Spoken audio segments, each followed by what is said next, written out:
বেঙ্গালুরুতে সিলিন্ডার বিস্ফোরণে অগ্নিদগ্ধ হয়ে প্রাণ হারিয়েছিলেন মুর্শিদাবাদের 7 জন পরিযায়ী শ্রমিক।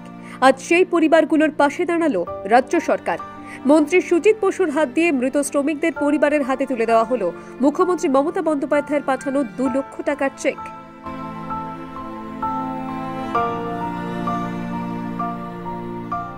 7 জন মারা গেছে বেঙ্গালুরুতে, আপনারা জানেন, সিলিন্ডার বাস্ট হয়ে। এবং তারপর থেকেই আপনারা জানেন আমাদের রাজ্য সরকারের পক্ষ থেকে বলতে আমাদের পার্টির পক্ষ থেকে বারবার বিধায়ক থেকে শুরু করে সাংসদ থেকে শুরু করে সবাই, রাজ্যের মাননীয় মুখ্যমন্ত্রী তিনি প্রতিনিয়ত খবর রেখেছেন। বডিগুলো আনা হয়েছে, তাদের দাহ করা হয়েছে এবং এই মাটি দেওয়া হয়েছে এবং তারপরে আজকে মুখ্যমন্ত্রী আমাকে পাঠিয়েছেন তাদের পরিবারগুলোর বাড়িতে গিয়ে সরকারি অনুদানটা দেওয়ার জন্য। আমরা অ্যাডমিনিস্ট্রেশন থেকে এটা বলতে পারি যে মাননীয় মুখ্যমন্ত্রী তিনি বলেছেন পরিবারগুলোর পাশে আছেন। আর বিশেষ করে আরেকটা বিষয় হচ্ছে, আমরা সবসময় যখন কোনো মানুষ বিপদে পড়ে সরকার তার পাশে থাকে এবং আমাদের মুখ্যমন্ত্রী তিনি এখন মিরিকেই আছেন। আপনারা জানেন উত্তরবঙ্গে যে ভয়াবহ ঘটনা ঘটেছে, তিনি ওখানে আজকেও দেখেছি আমি দুপুরবেলা তিনি বাড়ি বাড়ি যাচ্ছে। আমরা সরকারের পক্ষ থেকে এইটুকু বলতে পারি মাননীয় মুখ্যমন্ত্রী তিনি প্রতিনিয়ত নজর রাখছেন, পরবর্তী সময় তিনি সবটা আরো বাকিটা বলে দেবেন। আজকে আমরা চেকগুলো দিয়ে দিলাম। মন্ত্রী বলেন, এই ঘটনা হওয়ার পর থেকেই সরকার, সাংসদ, বিধায়ক সবাই এই পরিবারগুলোর পাশে রয়েছে। আজ মুখ্যমন্ত্রী মমতা বন্দ্যোপাধ্যায় নিজে 2 লক্ষ টাকার চেক পাঠিয়েছেন। আমরা ভবিষ্যতেও এই পরিবারগুলোর পাশে থাকব।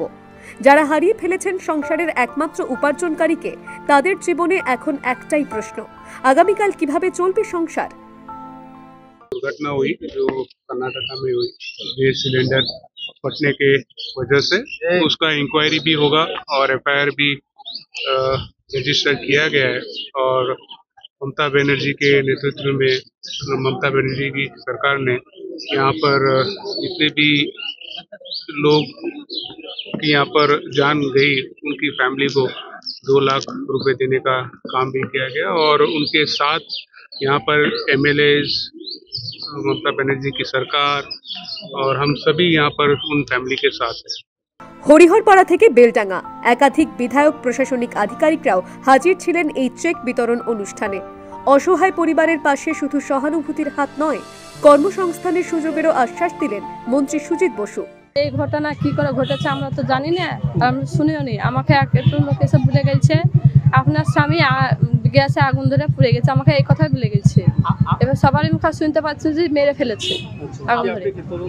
আমি তদন্ত চাচ্ছি, আমার স্বামী তো ভালো হয়ে গেল, এই এবার মৃত্যু হয়ে আমার ফিরে এলো, আমি তদন্ত চাবো না? আমার তো কিছুই হয়নি। 7টা প্রাণ হারিয়েছে, 7টা পরিবার ভেঙে পড়েছে, কিন্তু এখনো আশার আলো। হয়তো এই সাহায্য একটু হলেও বদলে দেবে তাদের আগামী দিনগুলো। Bureau report, the world news.